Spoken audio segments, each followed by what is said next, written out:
welcome back. We're doing the whole mad dash. Yeah. We're back. So, interestingly enough, I'm using Audra's laptop. She's using mine. Yeah, so this should be funny. If we have some technical glitches, that's why. Yeah, we are going to be going through a brand new tool that we just developed with the immense help from the marketing team, putting it all together. So, yeah. Immense help from the marketing team. Steve, let's just give credit where credit is due. I know you and Lindsay spent a lot of time developing this and putting it all together and making sure. It took a few months for sure, right? It took longer than we expected. Yeah, so good job. I think it's an amazing tool. Nice. So. I'm pretty pleased with the way that it turned out, and hopefully it's a fantastic tool for you guys. One of the things we really wanted to do with this tool is to just illustrate why we talk about what we do and the programs that we put in place at CIR, and it just ties everything together really nicely. So, and then if you don't have a plan, this is going to be a great way to kind of get on track and check back in. And yeah, did you ever use a business plan, a formal business plan? Yeah, I tried to go back, and honestly, this is something that Tom Sherry taught me when I first joined CIR, to go back to your previous year's activity and break down where each of your leads came from, yep, so that you could determine where you were stronger and where you needed to be putting in some more effort. So that was something that Tom taught me. Nice. I found that really useful, actually, and I know that that's part of what you're doing here. So yeah. Well, it definitely becomes easier to project where you're going if you know where you've been. So yes. First-year agents have a little bit of a hard time, but we do have a segment in here that the first-time agents can use to project their first year as well. But then as you gain some experience and build some clientele, then it just gets easier and easier to project where your business is going to come from. Yeah. Yeah. So okay. Going through it, Jordan's going to share our computer monitor here. And we'll just kind of go through it and chat about why we've done what we've done. And I'm not going to go to full screen just because it's easier to input some of the information. But Lindsay has done a fantastic job going through and filled the content. Like Zig Ziglar's famous quote, "You'll get all you want in life if you help enough other people get what they want."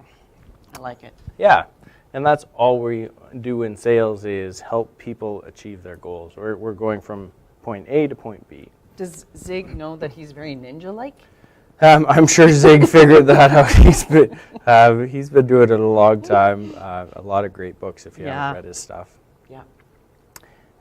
Table of contents. So by the way, our agents, where can they find this business plan to work from? We are going to be uploading it to the virtual office. Okay. And Lindsay and I haven't chatted about it, but it will likely be incorporated into the bachelor program course and that kind of thing. But yeah, it'll be accessible. We're going to make sure that it's easy to find and you can utilize it right away. Okay. Compelling reason. So we all know that building a business is a roller coaster in real estate, and there's the peaks and there's the valleys, and the more experience that you get, the less dramatic those peaks and valleys become. So if we can smooth out a business, it just makes it a lot less stressful, a lot more enjoyable, because we've all been to that point in our career where you don't know where the next deal is coming, and your bank account is getting low, and the stress is piling up, and you got bills or collectors or spouses or just so many different commitments that you got to come through. So we do have, we want to eliminate that roller coaster to a great extent. And why we talk about the compelling reason, we all have giant goals in real estate, which is fantastic. Why is this not going to the next screen? He's struggling. I'm struggling. He's trying to use my Mac, you guys, and he's not a Mac guy. There we go. There you go. Oh, now I can't go back up. Okay, sorry. Yeah, these Macs. But so we want to have something right in front of you that will give you that reason to get out of bed, or if you haven't achieved your daily goals, what's that thing going to be that's going to get you going? And even if you have an accountability partner, this one thing can be something that they can just remind you of. What did you ever have short-term goals? Oh, I had lots of goals, short, long, medium. What I really like about this is all of you decided to go into real estate for whatever reason. So whether you thought you might like the activity of it, the money, you just love houses, whatever it is, or you want to help people, whatever that is. But this helps you sort of define that compelling reason. So we want you to take a step back and reevaluate, why are you doing what you're doing, and breaking it down a little bit, right? Right. Yeah. Yeah, and it's the easiest way that I like to put it in is what's one thing in your personal life that you haven't achieved yet that you could through a choice, a change, or more business. Okay. Because then that's going to be one thing that's going to just keep you engaged to continue to move forward. And when you don't feel like doing your daily activities, then you think about that. Or maybe you go, like I always like trips. So maybe you plan a trip. Even with your 2 little boys? I still like trips, even with my 2 little boys. But yeah, maybe it's something, okay, if I achieve this goals, then I'm going to start my planning for my trip in March. Yeah. And then I don't get to start planning a trip until I've done what I said I've set out to do. Yeah. So this goes through, and I'm an awful typer, so ignore any spelling mistakes and that kind of thing. But you can input it just by typing in here. And then we want you to focus on 3 areas that you can improve professionally, 3 areas that you can improve personally, because business isn't all about just business. Real estate is, or should be, the means to live the lifestyle that we want to live. Yeah. And I know that it can be all-consuming, and some people thrive on that. I like the fact it can be all-consuming, but again, going through this, I always joke that real estate will take everything that you give it, including your dog. Yeah. So it's the truth. Yeah, if you don't set your own boundaries, have those personal goals just to keep you balanced. Yeah. The other thing I like about this page and the compelling reason is sometimes we just get into a rut and we just do things because it needs to be done. So you wake up in the morning, you work out at 5:30 a.m., right? And then you have breakfast, you get showered, you get to the office, you do what you need to do. And sometimes that gets to be a bit of a mundane activity for everyone. Yeah. But if you take a step back and you, like the second part of this where you say, wave a magic wand, and what would be the 3 things that you would want professionally and personally? Yeah. Like dream big. I remember being at a speaker, and this is bad, but I'm just having a mind blank about what his name was, but he called it a BHAG, the big, hairy, audacious goal. And just think big. Think what, and I have okay, so just confession. My husband, hopefully he's not watching this. Uh-huh. He is a farmer, and he just knows that this is life. He's got to get up every morning, feed the same freaking cow again. Yeah. And so he loses sight of what could we be doing if we just could dream big? What could we do? Yeah. And honestly, I'm his dream bigger. Nice. Yeah. Yeah. You guys are a fantastic team that way, because I can see that. Yeah. But it is fantastic. If you are sitting a year from now, what have you accomplished? Yeah. What are those big, hairy, audacious goals? I like that. Performance review. So this is where we're going to take a look at what you've been doing. This is more for the agents that have some experience in the industry. But there is, regardless, everybody is going to have to fill out a couple input fields on this sheet. But we look at your listings versus your buyers versus your average commissions and the number of weeks off that you want to take in a year. So for easy numbers, let's just say we've done sold 10 listings. I would input that in here. I had to go on 15 listing appointments to get those 10 listings. Number of listings that I ended up taking were 12 because 2 didn't sell. And then it breaks down, so I've got an 83% sold ratio, Yeah. and I get 80% of my listings.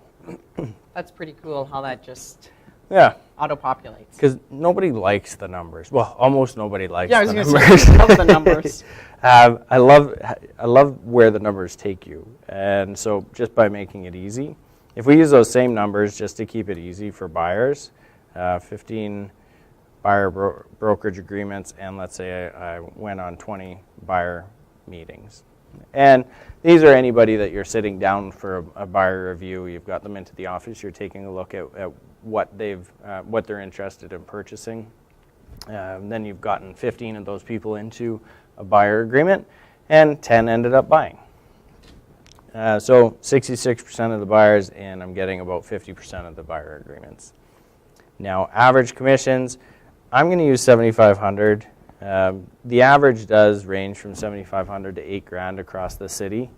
And then, how many weeks off in a year do you like to take as an agent? Okay, the average person, Aja. I know how much time off you used to take. Okay, so let's say 4 weeks is.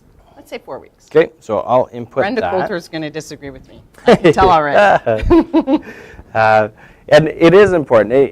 And I know the amount of work that you put in to take that time off. Like when I was selling, I like to take August and December off. Yeah. Because you work hard. Yeah. So, yeah, but this breaks it down. So the next part is the tracking results, which is over here.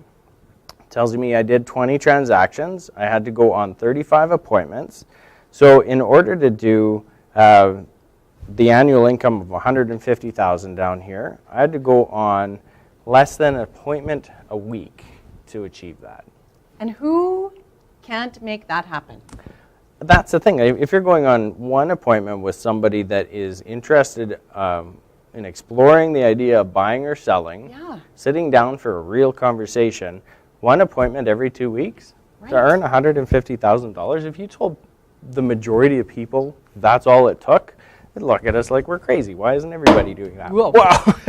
But you know, the other great thing about this that I like is that let's say it says that, okay, so like what you've got there, you only have to go on 1.5 appointments a week, 2 appointments a week, but you're still not getting your numbers where they are. Yeah. What I like about this is then you take another look at the numbers and you go, okay, so I'm going on those 2 appointments a week, but I'm still not getting my numbers up. There's some other place I need to tweak. Perfect. Right? Yeah, that's exactly it. And maybe your percentages, your listing appointments to listings taken percentage can improve. And Yeah. you sit down with the manager and say, this is where I'm struggling. Or you take Lindsay's listing course. So it just really highlights your strengths and shows your weaknesses so that you can continue to improve. Yeah. And don't be shy about having weaknesses. Everybody does. Yeah. There was a good analogy, and I forget, I'm bad with remembering who tells me this stuff. Yeah. But they're saying self-improvement is like baking. You don't want to take away anything, but you just continue adding stuff to make it better. I'm not much of a baker. I was going to say, it's not that you don't want to take anything away. It's Yeah. you cannot take anything out of the baking. Yeah. So you just want to add something to make it. Just keep making it better. Yeah. Yeah. So I like that. I'm not much of a baker, but I appreciate the thought. Yeah. So the next part of this is going through and finding out where your clients came from. So these are your pillars. I know most people are going to be talking about their sphere, their database, the open houses, past sellers, past buyers. We've got a whole bunch: websites, FSBOs, door knocking, networking, just listed, just sold, farm marketing, social media. And there's just a whole pile of them. And what I really like about, we're going to get into these marketing pillars a little bit deeper. Everything works in real estate. It just doesn't work for everybody. Right. So figure out what works for you. Yeah. Trial and error. Don't be shy to try anything. Yeah. Because, Well, maybe not anything, but well, anything that's proven to be successful. yes. If we take door knocking, for example, I am awful at door knocking. I've knocked on Really? countless doors. Yeah. You've got that trustworthy face. I would have thought you would have done well with that. I hate small talk. Yeah. Yeah, I'm not a I get small that about you, talker. yeah. So it just didn't work for me. There was different places that I had a better strengths. Yeah. Now, I've knocked on more than my fair share of doors because I'm willing to try anything that's worked for other people. Yeah. So don't be shy to try this. And That's a really good point, Steve, actually, because we have all of these methods to have a successful business. And some of it is really, it's just so painful to do Yeah. because it's just not what you are good at. Yeah. So remember that. And, you know, I would have assumed that most realtors, successful realtors, would be extroverts and able to talk the BS and the whole thing. But we have a lot of introverted realtors that are very successful. yeah, Yeah. I consider myself find an where introvert. you fit. Yeah. Yeah. Well. An extroverted introvert. Yeah. But there's nothing, I have no problem with just kind of going inside my own cocoon and being lost in my thoughts. Yeah. But I know that I'm in sales, so I got to push myself outside of that comfort zone, and then it becomes little bit, yeah. comfortable. Yeah, but as soon as you find what you're good at within that, you're. Yeah. Yeah. So I'm going through this and reviewing where your deals came from, and then there's a column of what needs to change to continue to improve that, because you can always tweak something. And this is something as well that holds a lot of people back, and maybe it's video marketing, for instance, which is something I want to get better at because I really don't like cameras. But if you look back at anything, if we were looking back in 5 years, and you looked at any of the marketing that you're doing and you consistently do through that 5 years, you're going to look back at year one and say, what was I doing? Yeah. And you're going to have something that's just phenomenal in 5 years because it just gets better. You keep tweaking it and improving it. And so, but everybody starts somewhere. Yeah, I agree. So you got to start somewhere.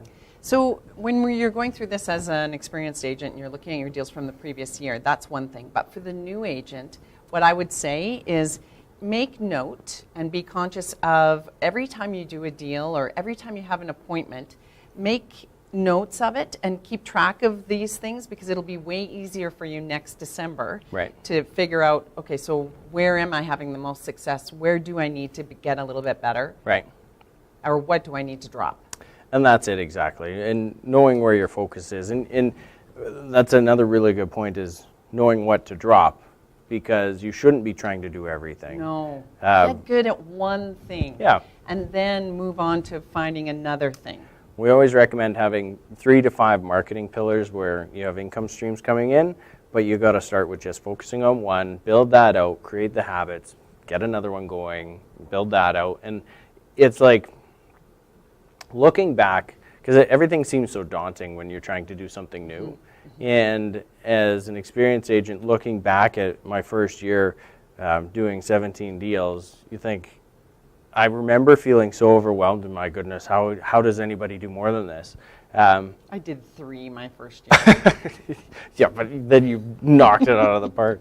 But then if you look back at it now, you're like, you could do 17 deals with your eyes closed, right? And literally, you could do 3 deals without getting out of bed.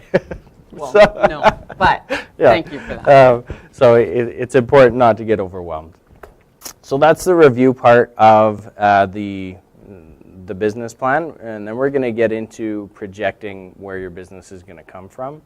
We do have a slide from our Best My Nest vendors, so check that out, and we'll be back with the projecting your business part.